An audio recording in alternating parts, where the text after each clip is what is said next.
love that phrase you told me once. He goes, sometimes I look at my shoes for half an hour before I put those on. It's a true statement. I came with this thing called perform without purpose. And so many people, they need to have a 5K, a 10K. I need to have a course in front of me. I need to have something in front of me for me to get my ass up and do some. And that used to be me. And nowadays, you know, for past 20 some years, I don't need purpose. And people miss out on this, man. The purpose, we're all looking for this golden purpose. Is it this? Is it that? Is it making money? Is it my family? Purpose is you. We forget that. Every day I wake up and I don't want to do some. I'm like, okay, man, do you want to be a today? Do you want to feel like a little? Do you want to walk around all day knowing that you could, but you didn't? So it's perform without purpose. You have to learn how to get up and do when you ain't got no 5K, no 10K, nothing. Nothing exists. Your life sucks. You're in the dungeon. But guess what, mother? I'm still going to get it.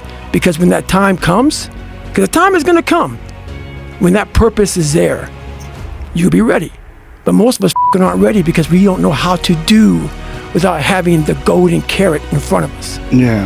And so you're all ran today, I went to the gym today, I did this and this today, I studied today. I have about 8 hours off. And those 8 hours are glorious to me.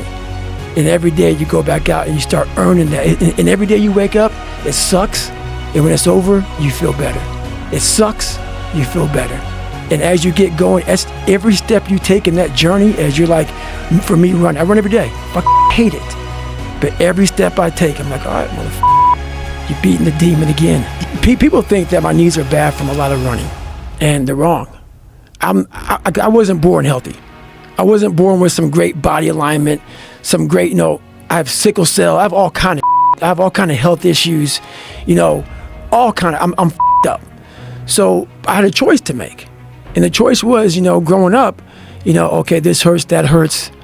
We can just sit down and do nothing. Or we can see how far we can push the human body.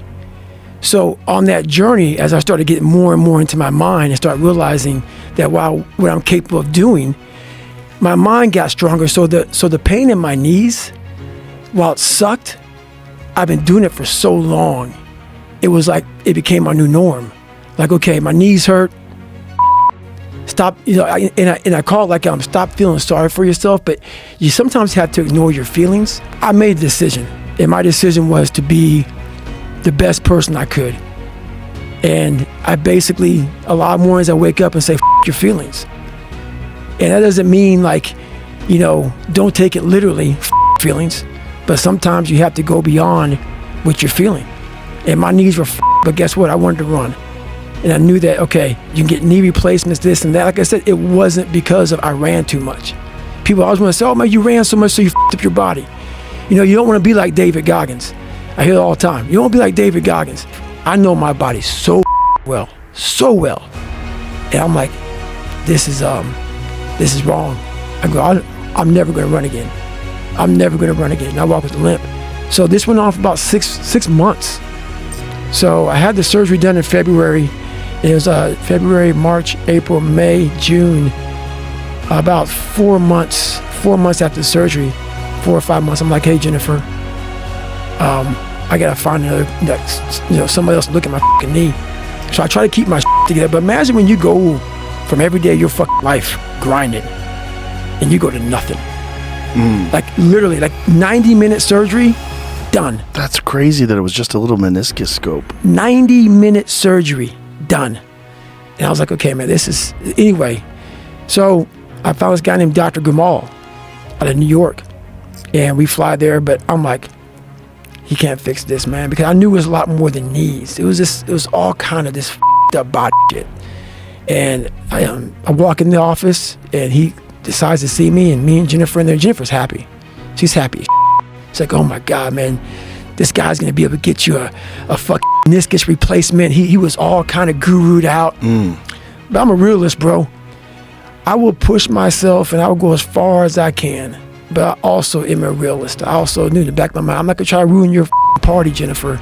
This is what I'm saying to myself. But this done. It's over. So, but I went just to pretty much appease her. and just see, is there anything left? So I walk in the office and the doc's like, yeah, I'm looking at your x-rays. And that's the doctor who's like, I don't know how. This is one of the, Dr. Gamal, look him up, world-renowned dude. And when this guy looked at me, straight-faced, he said, man, I don't know how you did anything with those knees. Anything, let alone run 200 miles back-to-back, 240 miles, where the you did, I don't know how you did it. And so I'm like, okay, whatever, can we get it fixed? I got to a point in my life where I realized this is life. And so I move on past things real quick. So people are like, oh my God, what are you gonna do, David, if you can't run? I'll swim, or I'll go to college, or I'll do something else. This this isn't my life. So I'm very aware how quick life can take from you, and I've always prepared my mind for the next chapter. And what happened with me was I started this thing called front loading. So when I was young, I used to be a little piece of oh, I'm not good enough, I can't do this, I can't do that. The second I got my head out of my ass and I realized, man, you can achieve a lot of if you get off your ass and you start moving and you start motivating yourself. Start becoming a self-motivator. So I started front loading. And front loading is people are like, man, you've done so much by 47, because I don't know what tomorrow is gonna bring me. So my military resume is fat. I did a lot in the military.